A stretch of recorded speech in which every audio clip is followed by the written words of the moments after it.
ধীরে ধীরে বহিতেছে মলয় বাতাস, লক্ষ্মী দেবী বামে করি বসি নারায়ণ, কহিতেছে নানা কথা সুখে আলাপন।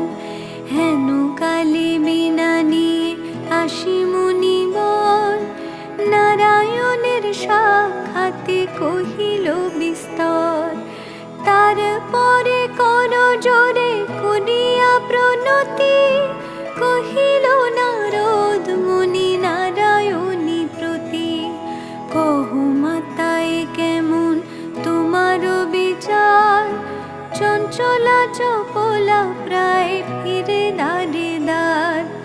পলকের তরে তব নাহি কোন স্থিতি, মর্ত